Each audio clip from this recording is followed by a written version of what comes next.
Jeff Locke. All right, with us right now is a woman. If you think about it, this woman was among the earliest governors to take a crack at addressing public spending in her state. You might have heard she went on to some famous, I think she ran for vice president or something like that. Sarah Palin, the former governor of the great state of Alaska. Governor, very good to have you. You've heard these polls are too close to call right now. You worried for Governor Walker?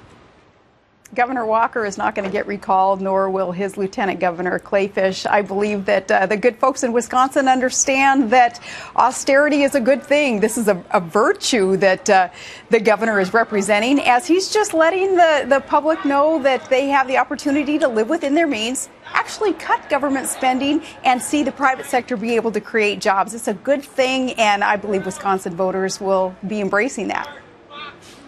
Do you think there's anything to the closeness of the vote? If it is close, I guess you can argue, like you say, Governor, a win is a win. But if it's a close win, is there any vindication in that he just barely survived, that he's a crippled governor for the remaining couple of years here? What do you think? I think it's going to empower the governor of Wisconsin and other fiscally conservative, responsible governors across our nation. And we're going to see that relentless and needed reform when it comes to government spending on that state level as a result of this election, Neil. I think that we can't wait for the feds to do this. We can't wait for the president or Congress to do this for us. But on a state and local level, when we elect and keep in office those willing to serve for the right reasons, and that's to hold tight the sacred trust that they have when they're spending other people's money and spend it responsibly and rein in government growth, I think that these state leaders are going to teach the national leaders a lesson.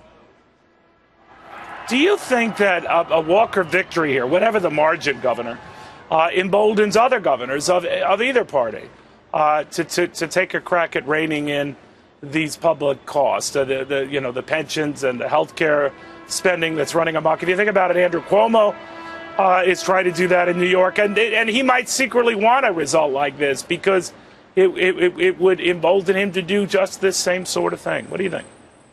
No question will it embolden and empower other governors like Governor Cuomo, and hats off to him. Early on in his term, he had kind of declared that he would have a fiscally conservative and responsible bent to his spending of other people's money. So though he is in a different party, the other party, he recognizes what government's proper role can be in our business and personal lives. And I think that he will be one, too, to follow what Governor Walker is able to succeed in doing in reining in the government growth. And it's all about allowing then more opportunities for the private sector to thrive and grow and invest more of what our business owners earn and produce so that they can hire more people. That's what this is all about.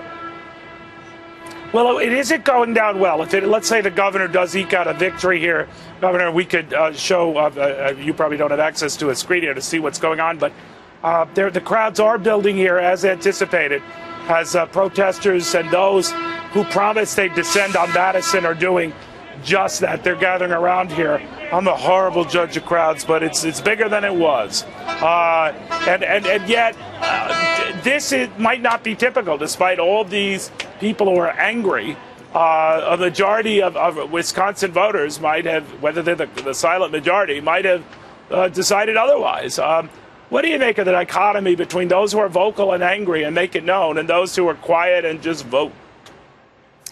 Well, I think the vast majority of Americans are just quiet and they just vote because they're busy raising their families and running their businesses and just living life. And they're not ones to be caught up in the political furor that you see there in Wisconsin. But those who are angry, Neil, some of them, bless their hearts, and I say this as a former union member and my husband a union member, I think a lot of these good union brothers and sisters who are angry have been led astray by their union leadership. This union leadership has wasted tens of millions of dollars of their union dues trying to recall a governor who has merely fulfilled promises in his campaign. In a duly elected, very fair election, you usher in a new agenda via Governor Walker, saying that he's going to make sure that the state lives within its means so that it is a solvent and ultimately prosperous state. He's fulfilling his commitments, and some of these union members, via these I guess, proclamations, if you will, from the union leadership, the thugs,